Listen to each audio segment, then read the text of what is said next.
Olá, estamos aqui reunidos e reunidas sobre a bênção e a proteção do Deus Pai, Filho e Espírito Santo. Amém. Hoje estamos aqui na nossa comunidade evangélica Confissão Luterana de Alto Capivari, hoje que é o segundo domingo de Advento, e nós queremos nos fortalecer na palavra, no Evangelho de Nosso Senhor. E eu já saúdo a todos e todas nós, primeiro com o lema da semana e também depois os versículos deste dia. Acompanhe. O lema da semana encontramos no Evangelho de Lucas, capítulo 3, versículos 4 e 6. O profeta Isaías diz: Voz do que clama no deserto, preparai o caminho do Senhor, endireitai as suas veredas, e toda a humanidade verá a salvação de Deus. E as senhas deste dia de hoje encontramos no Salmo 86, versículo 11. Ó Senhor Deus, ensina-me o que queres que eu faça, e eu te obedecerei fielmente. E as senhas do Novo Testamento encontramos no Evangelho de João, capítulo 14, versículo 6. Jesus Cristo diz: Eu sou o caminho, a verdade e a vida. Ninguém pode chegar até o Pai a não ser por mim. Até aqui o lema da semana e também as senhas desse dia de hoje.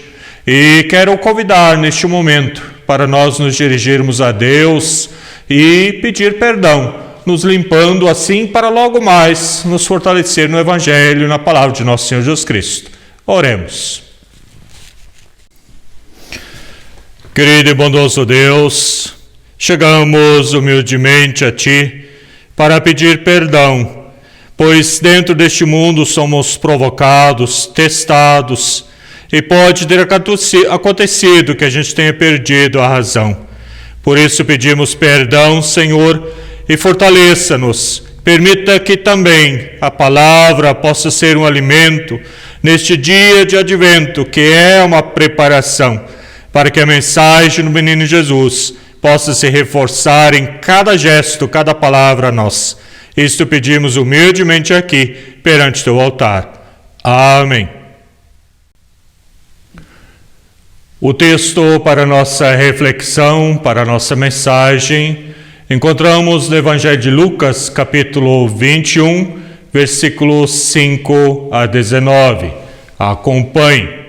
Algumas pessoas estavam falando de como o templo era enfeitado com bonitas pedras e com as coisas que tinham sido dadas como ofertas. Então Jesus disse: Chegará o dia em que tudo isso que vocês estão vendo será destruído, e não ficará uma pedra em cima da outra. Aí eles perguntaram: Mestre, quando será isso? Que sinal haverá para mostrar quando é que isto vai acontecer? Jesus respondeu: Tomem cuidado para que ninguém engane vocês, porque muitos vão aparecer fingindo ser eu, dizendo: Eu sou o Messias, ou já chegou o tempo. Porém, não sigam essa gente. Não tenham medo quando ouvirem falar de guerras e de revoluções, pois é preciso que essas coisas aconteçam primeiro. Mas isso não quer dizer que o fim esteja perto. E continuou: Uma nação vai guerrear contra outra, e um país atacará outro. Em vários lugares haverá grandes tremores de terra, falta de alimentos e epidemias. Acontecerão coisas terríveis e grandes sinais serão vistos no céu. Mas, antes de acontecer tudo isso, vocês serão presos e perseguidos. Vocês serão entregues para serem julgados nas sinagogas e depois serão jogados na cadeia. Por serem meus seguidores, vocês serão levados aos reis e aos governadores para serem julgados. E isso dará oportunidade a vocês para anunciarem o Evangelho. Resolvam desde já que não vão ficar preocupados antes da hora com o que dirão para se defender, porque eu lhes darei palavras e sabedoria que os seus inimigos não poderão resistir nem negar. Vocês serão entregues às autoridades pelos seus próprios pais, irmãos, parentes e amigos, e alguns de vocês serão mortos. Todos odiarão vocês por serem meus seguidores, mas nenhum fio de cabelo de vocês será perdido. Fiquem firmes, pois assim vocês serão salvos. Que a graça e que a paz, a bênção e a proteção do Trino Deus Pai, Filho e Espírito Santo esteja com cada uma de nós. Amém. Prezados irmãos e irmãs em Cristo, podemos enxergar ao menos 3 cenas bem importantes nesta passagem do Evangelho de Lucas que acabamos de ouvir. Não são 3 cenas isoladas, antes estão intimamente relacionadas, e as 3 apontam na direção da grande esperança cristã, que o reino de Deus aconteça entre nós. O evangelista quer lembrar que os discípulos e as discípulas devem estar preparadas para o tempo que há de vir. Vejamos cada uma dessas cenas em separado. Primeiramente, Jesus se encontra no pátio do templo em Jerusalém. Algumas pessoas fazem comentários sobre a beleza, dessa igreja, desse templo. Eles poderiam estar orgulhosas da capacidade do povo para realizar uma obra tão magnífica, tão bela. O versículo 5, na versão Almeida, diz: o templo era enfeitado com bonitas pedras e com as coisas que tinham sido dadas como ofertas. Uma construção imponente que dá testemunho da grandeza de Deus.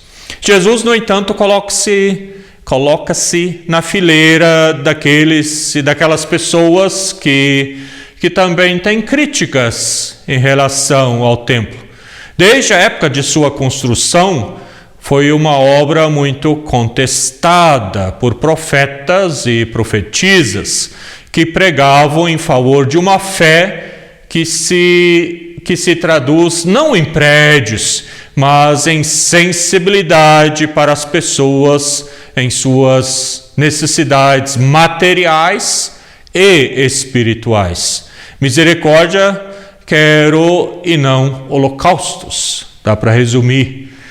Não me alegro com vossas assembleias solenes.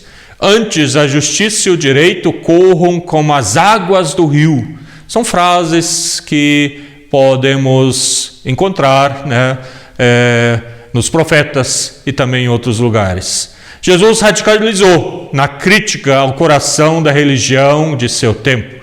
Não ficará pedra sobre pedra. O versículo 6 fala isso. Uma palavra dura para ser assimilada por quem confundia fé e prosperidade. Esta é a primeira cena. Jesus critica o templo em Jerusalém.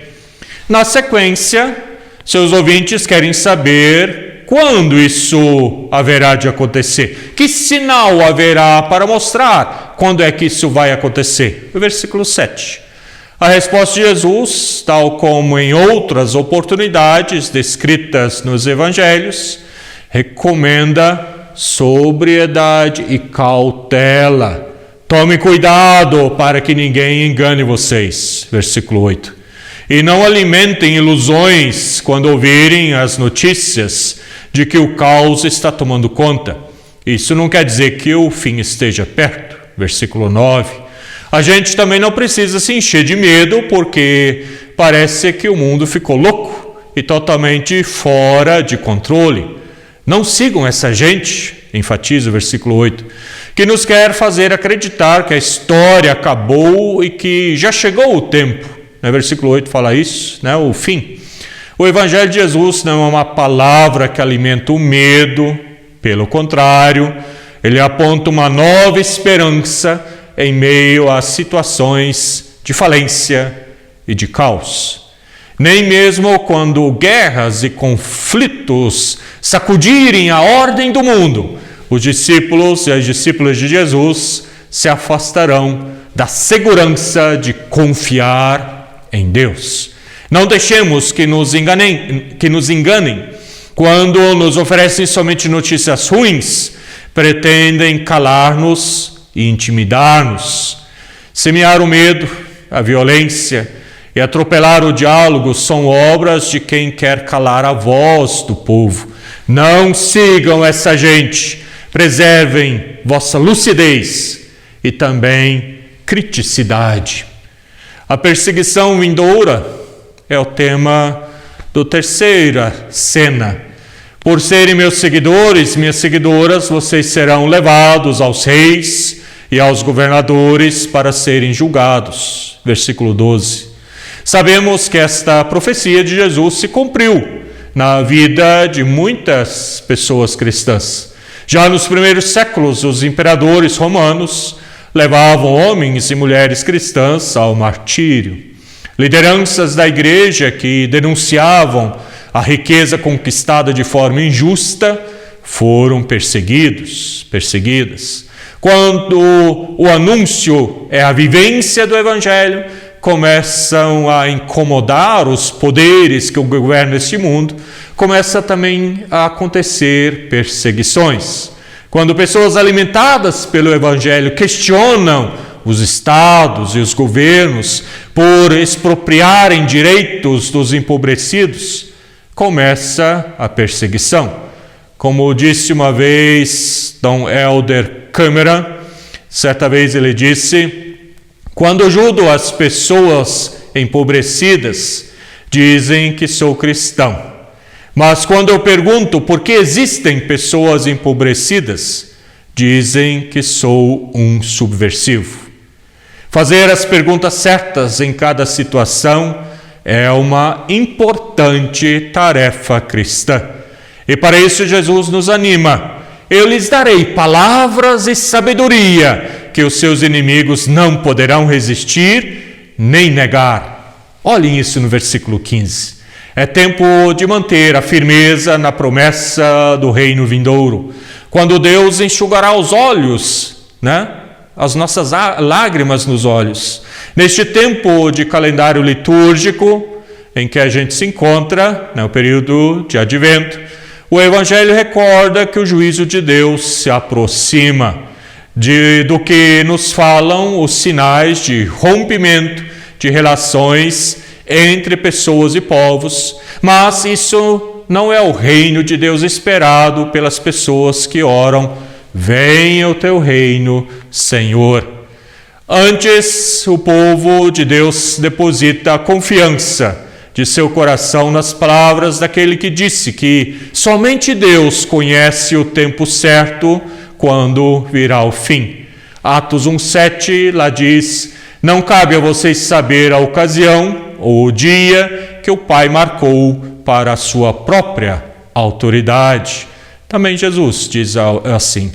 Assim, em lugar de nos deixarmos abater pelas notícias alarmantes, em lugar de desanimarmos pela falta de novos rumos, em lugar de nos calarmos diante das injustiças e da falta de amor, ouçamos o Evangelho que nos diz: não tenham medo, versículo 9. Mantenham-se firmes, versículo 19. Pois nenhum fio de cabelo de vocês será perdido, versículo 18. E que a paz, a bênção e a proteção do Trino Deus, que supera o nosso entendimento, guarde vossas e nossas mentes, e tenhamos um coração puro e uma sabedoria tal que possamos levar a palavra, mas também chamar a atenção onde não tem o amor em primeiro lugar, o amor a Deus e o amor ao próximo. Pensemos nisso. Amém. Vamos ter um momento de oração. Oremos. Ó Senhor bondoso, obrigado pelas palavras de fortalecimento, Nesse dia de advento, onde estamos assim a nos preparar para que a mensagem de Cristo, do menino Jesus, possa se fortalecer e ser testemunhada em todo lugar, e que possa assim nos ajudar para que cada vez mais lutemos por um mundo de paz, paz perto ou longe da gente, e que a gente possa assim, como pessoa cristã, se colocar a teu serviço. E outros pedidos e agradecimentos queremos incluir na oração que tu mesmo nos ensinaste. Pai nosso que estás nos céus, santificado seja o teu nome, venha o teu reino, seja feita a tua vontade, assim na terra como no céu. O pão nosso de cada dia nos dá hoje, e perdoa-nos as nossas dívidas, assim como nós também perdoamos aos nossos devedores. E não nos deixes cair em tentação, mas livra-nos do mal, pois teu é o reino, o poder e a glória para sempre. Amém.